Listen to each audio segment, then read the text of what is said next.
So I realized it's kind of dark, but I went ahead and bonded both sides of this car and painted, primered, gloss coated all myself here.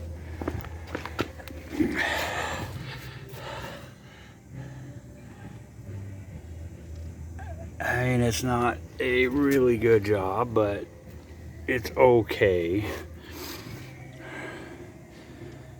I gotta blend it in a little bit better later on, after it cures a couple days.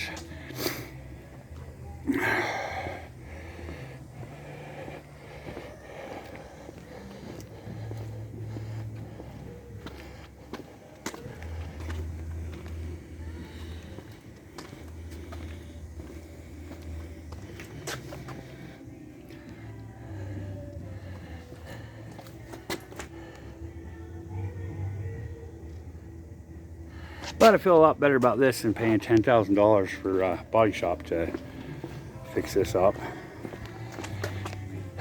We'll see how long it lasts, though. I don't know.